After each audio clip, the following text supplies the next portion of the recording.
John 13, verses 1 to 17. Jesus washes his disciples' feet. It was just before the Passover festival. Jesus knew that the hour had come for him to leave this world and go to the Father. Having loved his own who were in the world, he loved them to the end. The evening meal was in progress, and the devil had already prompted Judas, the son of Simon Iscariot, to betray Jesus.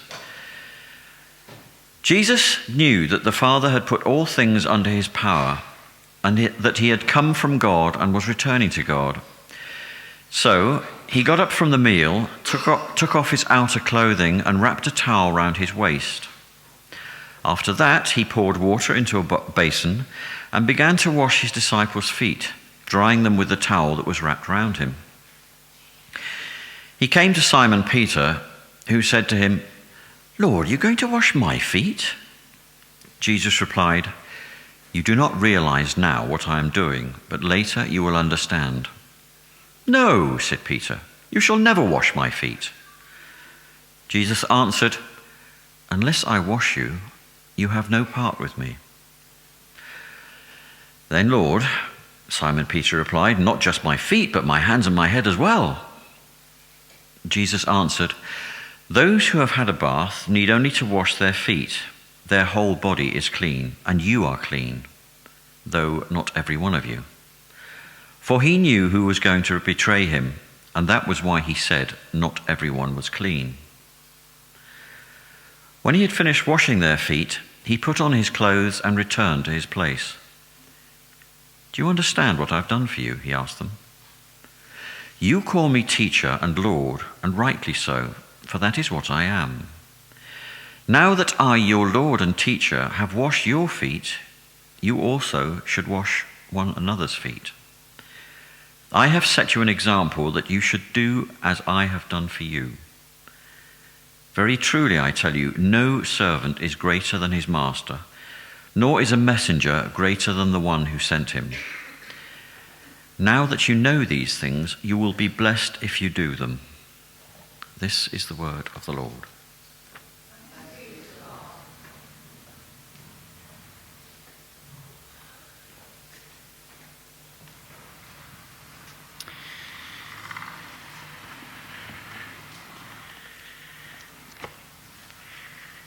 Thank you.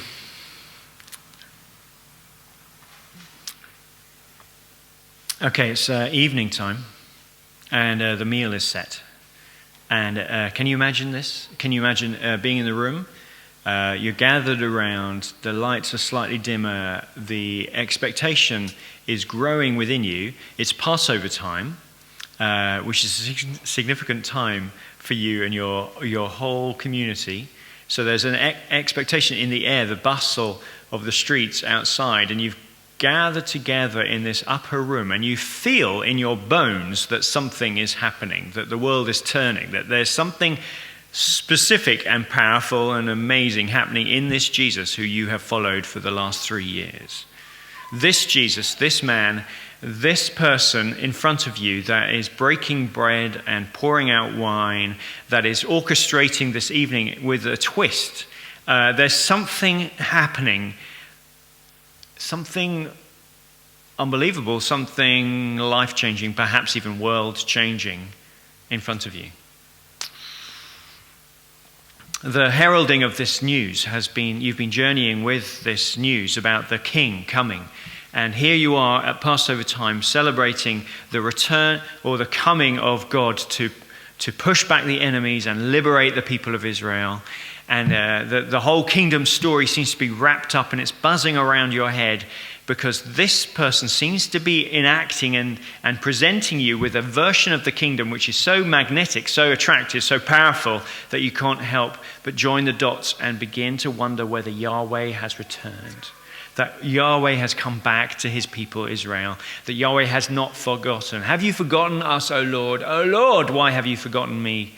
Why have you forgotten us? And yet you feel in Jesus, maybe this is the proof that God has not forgotten us, that he will liberate us, he will bring freedom. This is the day of freedom. This is the day of the Lord's favor. And all of the stories are buzzing around your head, all the stories that you've traveled with him. You remember the story of the wine. You're remembering the story of the woman at the well. You're remembering the story of the feeding of the 5,000. You're remembering all these incredible stories that we have talked about so many times. You're remembering them, and here you are in this upper room as the lights dim, and you're gathered together as a group of 12. And this man, this rabbi, this teacher, this healer, this master, a man so rich with charisma that you can't take your eyes off him, a man so focused on God that everything he does seems to communicate something about him. He's the king, is he? He's the master, is he? He's the Lord, is he? Yes, he seems to be. There's something about him that makes me elevate him above normal ways of talking about a man. Richard is good, Peter is good, David is good, Brian is good, Joe is good, but this man Jesus, he is above all these men. He's way above all these men. In this upper room story, of which we get a number of varieties and versions, in John's Gospel, and the others highlight it slightly differently. But in John's Gospel, John wants us to have our vocations and our calling as a people of God, as followers, as disciples, as people who are connected to this Jesus, shaped in three particular ways. And he has three things that are very visual. Two are very visual and one is a command. And it is the towel, the image of the towel, the image of bread and wine, the meal, and then a command: love one another. And if you read the whole of John chapter 13, these three are the kind of the doorways into what it is to be a Jesus follower, what it is to be a disciple of Jesus. Take a towel, eat the meal, remember me, participate in this meal, and then follow me up in terms of how you love and relate to one another. There's something in this story about us as a people that is about us carrying on the memory of Jesus in the most potent way. Jesus had many ways he could have said to us, this is how I want you to be. When you carry on my story, I want you to go and do something. And this is what I want you to do. And what could he have chosen? He could have chosen healing. He said, I want you to be the most amazing healing. He could have set up a healing service right there for them. You know, he could have done more healings in front of them and said, this is the thing I want you to carry out into the world. Healing, it's the big thing. Could have done. Could have been his last thing he did. One last great hurrah, one last great finale, one last great healing of some kind. He could have done healing and said, I want you to go and do healing all the time. That's all you're about, healing. But he didn't. He could have done casting out of demons. He could have done incredible preaching. He could have given them one last story on the hill. He could have given them one last parable. He could have given them one last teaching. He could have said something. He said, this is just how I want it to be. This is my manifesto. Write this manifesto down and go and tell everyone this manifesto. He could have done a great sermon. He could have given them a great sermon. He could have done, but he didn't. He could have given them a great religious ceremony of some kind. He could have given them a kind of feast of some kind, a kind of elaborate religious festival of some kind. But he didn't do that. He didn't do that. All of the hallmarks that we often associate with Christianity, Jesus doesn't do. Jesus doesn't hand those things to his disciples and say, this is what makes you mine. This is what makes you look like me, feel like me, smell like me. This is how I want you to be. No, he picked up a towel.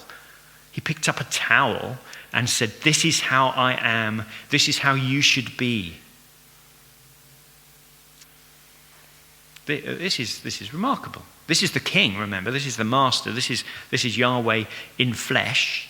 This is the one who birthed heavens and earth with his breath and with his words, who says, this is who I am. He picks up a towel and then he breaks bread and then he gives them a command. The hallmarks of Christianity are contained and kind of in it. We have beautiful smells. The smell of lavender or something like that, and we extract the essence of that smell, and we put it in an oil, and we hold it in the oil, and we create that, and it fills the air, doesn't it? Just one drop of that is so intense. It's the smell of lavender, and it hits you. This is the intense smell of Jesus, the aroma of Jesus in three ways: in his picking up of a towel, in the breaking of bread, and in the command, love one another. This is what it is. You can't get stronger than this. This is the aroma of Jesus. So that's my introduction.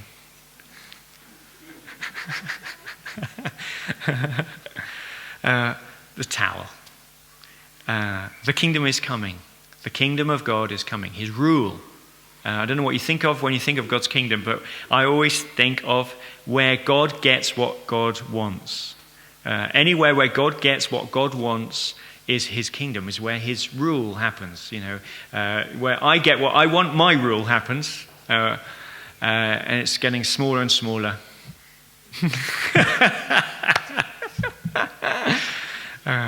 Don't we long for our way to be expressed in the rest of the world?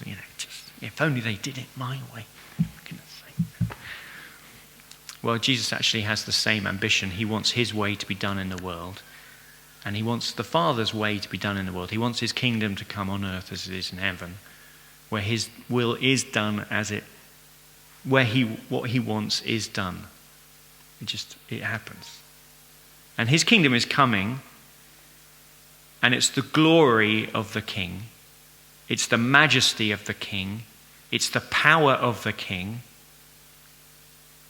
It's the authority of the King. And it's right here, right now, with you in this upper room. And this King, this power, this glory, this presence picks up a towel. You with me on this? The way that his kingdom comes is by the picking up of a towel.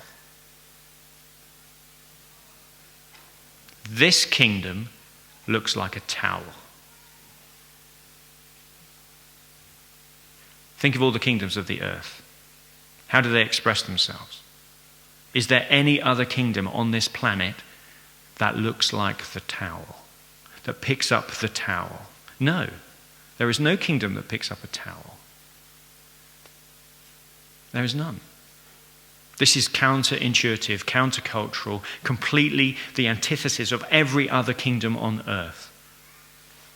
Our kingdoms pick up swords, they pick up weapons, they pick up armor, they pick up, they have tanks. If they're in town and you walk past a nightclub, you will see a bouncer standing outside. The kingdom of revolution. Yeah? Protected, kept safe. The kingdoms of this earth are full of these figures. Barmen, mothers, fathers, priests even, pastors. We seem to deal in kingdom. When we express our kingdoms, we become like this, don't we? We stand in authority over people. We command and we want people to bend to our will. This is how kingdoms express themselves again and again and again. And of course, there's constant conflict going on between the clash of kingdoms, between people's kingdoms, which is why we have conflicts through and through and through, and we see this around the world. And yet Jesus stands in front of us, and let's read it again in John 15. It was just before the Passover feast. Paching.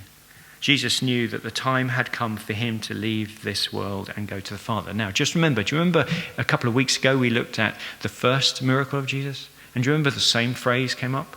Mary looked to Jesus, and Jesus said, "Mother, my time has not yet come.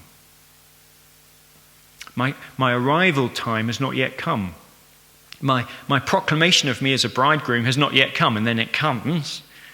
And now we're moving into a different phase. He's now realizing that it's time for my my time that has come for me to leave. Not to arrive, but to leave. Having loved his own who were in the world, he now showed them the full extent of his love, of his character. God is love. Thank you, Pauline. God is love. Jesus is expressing the full extent of God's character right here, right now, in this room, in front of their eyes. The evening meal was being served, and the devil had already prompted Judas Iscariot, son of Simon, to betray Jesus. Jesus knew that the Father had put all things under his power. Now hear this. Do you hear this? He knew that he was in total authority over all things. Over all things. And that he had come from God. He's authorized by Yahweh. And was returning to Yahweh. That there was nothing that could hold him. There was no power on this earth, no force above or below. Nothing could separate him from the love of God. He was completely in control, as you could say.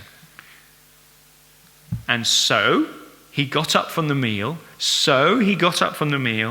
Took off his outer garment and clothing, and wrapped a towel around his waist.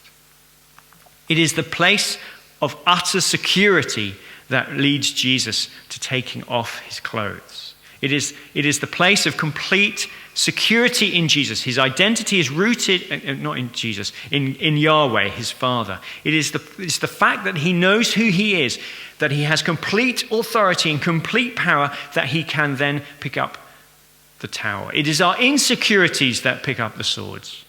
It is our insecurities that proclaim ourselves in front of other people. It's our insecurities that mean that we fight with each other. It is when we are secure that we can be bringers of peace and people of peace. Are you with me on this?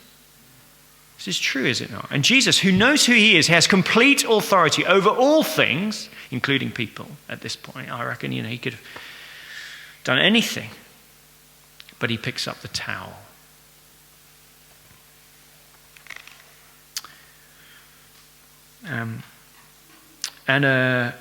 Here he is taking the role of, instead of the king, instead of the majesty, he's taking the role of the cleaner, of the janitor, of the waiter, of the servant, of the slave. Oi, clear the table. We're finished, we're done. Wash our feet, sort it, do the washing up. Can you tidy the room? Just, oi, your job. Yeah, can we tidy it away now? That's your job. Jesus takes the role of the lowest of the low of the low. He takes up the towel. Are you with me on this? These are invisible people. The people who pick up the towel. They are not visible. They're the ones we don't even pay attention to. We don't know their names. They're the ones who are just around in the house. At the beginning of an event, they're just the ones that you don't even notice, you don't look at them. They're not important to the story. They're not important to you. They're invisible. They're the ones that are just there doing this stuff. In hospital, they wear green. They're just there. They're invisible to us all. The ones with the shirts and the ties and the kind of things around their necks. Now we notice them. They walk in and doors swing open and curtains get moved. But the ones in green, they're just somewhere.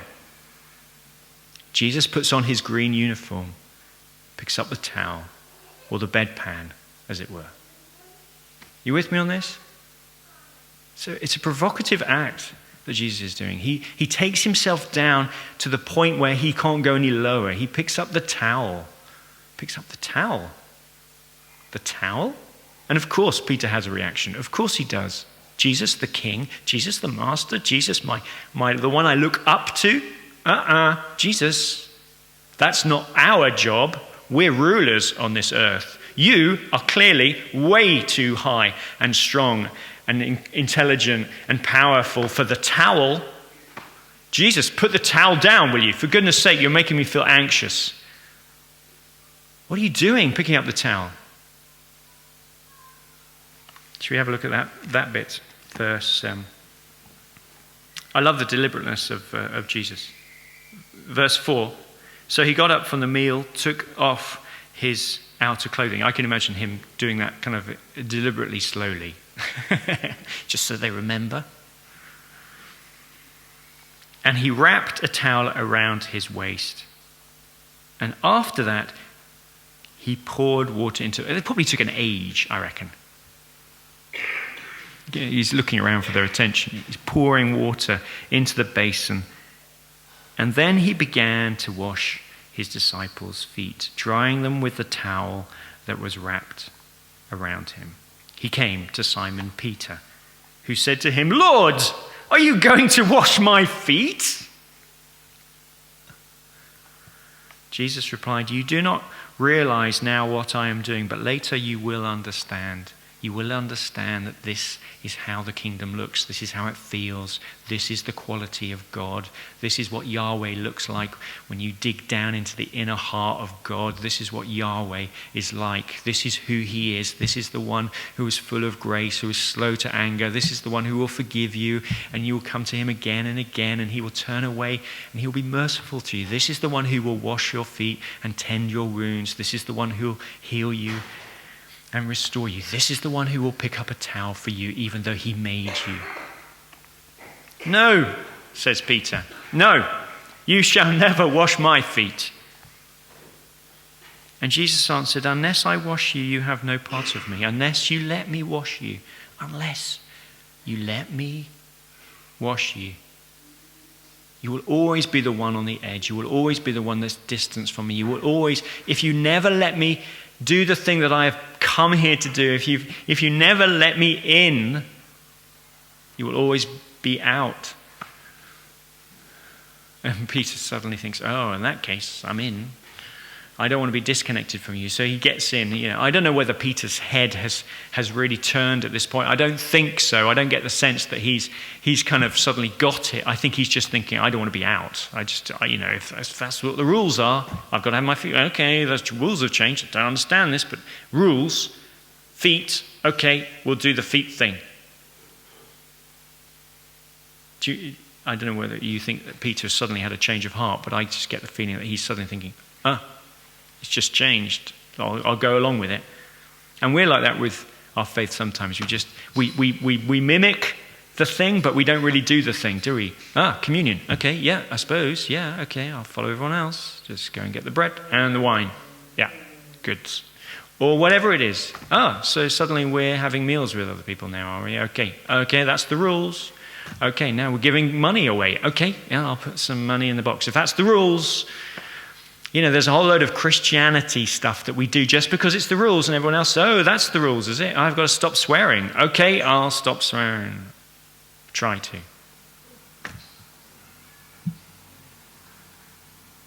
But there's something else.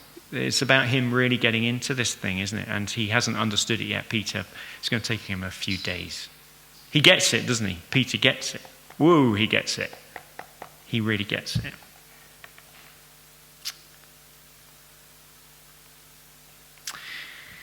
What are we going to make of this story? I think it's something about our life together as a community. This is to the disciples. This is not to the crowd. This is to his inner group. And he's saying something about how we are together as a group, that there is something qualitatively different about how we are as a group that is going to display to the world something about Jesus. That if we are attached to Jesus, if we are really attached to him and connected to him, that we really have got to look like him. We really have got to smell like him. We've really got to taste like him. We really have got to be him. And if we are going to be him as a community, this is the kind of relationships that we're going to have with each other. And so the question really is, are we connected in the way that Jesus, are we obedient to this towel picking up moment? Are we the kind of community that washes one another's feet? Are we? Are we really connected in the way that Jesus was? That he was trying to show them the way? Are we this body of Jesus? Do we represent him? And it strikes me that there's a thing about humility here. There's something about Jesus' humility, which is, even though he had everything, he gave up everything and became like a servant, even to death on the cross. That kind of movement. There is something about that for us. Are we really like that? Are we really like that? just hard to be like that, isn't it? To serve other people, to serve.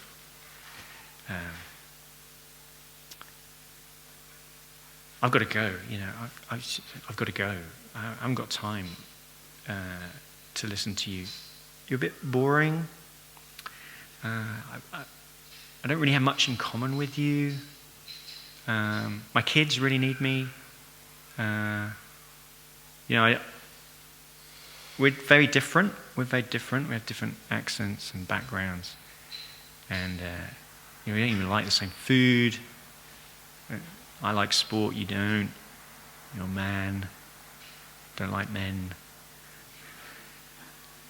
And so on and so forth. We just have a list, don't we, of reasons why being connected to other people is difficult. I mean, I'm not alone in this. And Jesus humbles himself to the other people. Wow. I mean, and to be washed is humbling as well, isn't it? To be washed is humbling. And to be honest, we don't really want to be washed. And it's a humbling position to be in, to be needy to the point where you actually really, really, really need people. And we don't like that, do we? None of us want that. None of us. We all want to be, we strive to be, long to be independent, confident, competent people. And Jesus says, no, I want you to get so close that you're holding each other's feet in your hands and you're washing and you're being washed by someone else. I challenge you to be washed, to let yourself be washed by someone else. I mean, metaphorically. I don't know whether you want to go the whole foot thing. I mean, it's one thing to have an ice bucket chucked over your head, but another thing to have your feet washed. The foot washing challenge takes the world by storm. All over the world, people start washing each other's feet for charity. No, it won't take off. It's too awkward. It's too vulnerable. Can you imagine it? Can you imagine yourself allowing yourself to be cared for by others in some way? And what about the touch side of things? I mean, it feels to me like Jesus just turns up the volume of the awkwardness of the moment. Oh, it's just like feet, hands, nails. I mean, just the whole thing. And they had less good kind of feet hygiene in those days than we do now. It was worse. And Jesus goes straight for that. For the feet, for goodness sake, not the feet. Have you seen their feet? We struggle with touch. I mean, we struggle to know how. Because touch means you have to be really close, and we struggle with our connectedness. I'm talking about us as a community now. We struggle with it. I mean, we have moved. Bettina and I were chatting in the week about the movement of the peace, and how, in fact, Bettina's got a word for it. She calls it the enthusiastic peace. There are different kinds of peace. There is the normal peace, and then there is the enthusiastic peace. And we do the enthusiastic peace, where you have to go and touch people. And that was a shift for Bettina. I hope you don't mind me sharing this, but it's a bit late now, isn't it? It's out. But when she first came to church, it was like, just it's me and God. It's me and God, So the idea that and suddenly someone said, share the peace with those people standing around you. Just having to talk to the person next to you was big enough of a challenge. Peace be with you. That was enough, 2. Maximum 2, one on either side, not the row in front, not the row behind. And then this has moved into now having to talk to not just them, but moving around a church and possibly even hugging people. I mean, this is just like beyond this is uncomfortable stuff. And of course, many people still resist it. And perhaps that's right, I don't want to force people into this thing. But there is something going on, and it creates a culture within us, doesn't it? We talked about a culture of forgiveness being created by the sharing of the peace week in, week out. It is difficult to be really continually irritated with the person that you've just shaken hands with and said, the peace of the Lord be always with you. It does something in you, and we could avoid it. We could take it out of the service, but we don't. We keep it in there. And it creates a culture of forgiveness within us. Touch is really important. How will we recognize the kingdom of God, this upside-down kingdom? How will we recognize it? Well, we will recognize it in this image. And I encourage you to embrace it. There is the meal, and there is also the command as well. And we'll talk about those another day. You'll be glad to know. But think of the meal. They echo the same thing. They fit together the three of them fit together, don't they? Here we have the towel, and then it progresses. This is my body given for you. I'm going to give you everything. I'm going to give you everything. I'm going to give you every bit of me. I'm going to connect with you in every way. I'm going to offer myself to you, and I want you to do the same to each other. I want you to give yourselves away to each other. This is my blood. And then he finishes off, he says, love one another as I have loved you. Looks them all in the eye. Love as I have loved you, and I will show you what love looks like. Just keep watching, and this is what love looks like. Love one another as I have loved you, he says. And the world will know that you are my disciples.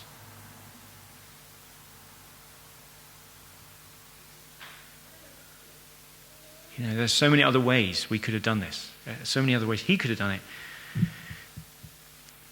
What does a church look like? What does it feel like? What does it sound like? What do people associate with the word church?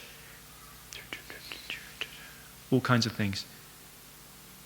There was one word Jesus wanted people to associate with the word church and Jesus, and that was the love that they have for each other.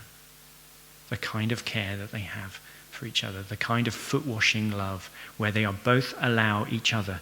They humble themselves and they are humbled by each other. They allow each other to be connected. So, here's a question, and I'm rounding up now. Where am I vulnerable? Where are you vulnerable? And who could you let into that vulnerability from among us? Where are your needs, and who will you let meet them? Who will you let wash your feet? Don't put up the wall, bring it down, but find someone who you will let into your vulnerability, whatever it is. Here's another one. Where am I strong? You may appreciate this question more than the last. Where am I strong? But the question that comes with where am I strong is, who do I need to care for? Who do I need to go and wash? Is there anyone God is placing on your heart, even as I ask the question, you think, that's someone among us that I need to go and care for?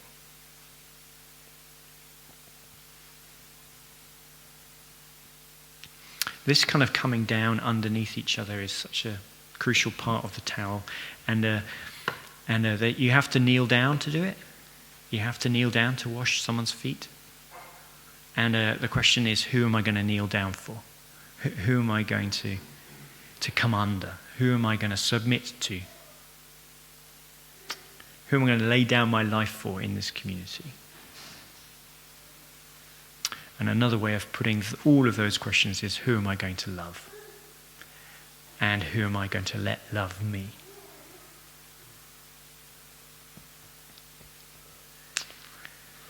One of Tim's frustrations is his powerlessness at the moment. Would you agree? And he's had it taken away from him. He went in for a checkup, and suddenly they said, your heart is so vulnerable, so needy, that we need to keep you in here. It's too risky to send you home. We're going to have to do this operation. We don't know when. You're just going to have to wait, and we're going to have to wait on you, and you're just going to have to be here. And he feels powerless, and he's delighted that someone brought him a computer so that he can carry on providing and doing stuff, and he's anxious about missing PCC in a few weeks' time. He's worried about the list of things that he has to do for us as a church, the number counting at the end of the service. Do you know that you all get counted? And we write it in a book. And who's going to do that? And who's going to collect the money up and sort it out? And who's going to empty the gutters? He needs some help emptying some gutters. He's worried and he's feeling powerless, and I can't do anything, and I can't even contact people.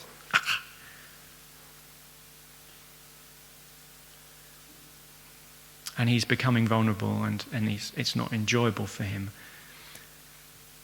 But he's discovering something at the same time, isn't he? He is. And Kathy is going to be one of the people that's going to be teaching him. Kathy is going to be on his ward tonight and helping him, as she is every weekend. And that's a good thing, isn't it? And he's going to be vulnerable for a change, and she's going to be the provider, rather than the other way around. This, brothers and sisters, is who we are. This is who we are. Let's do it.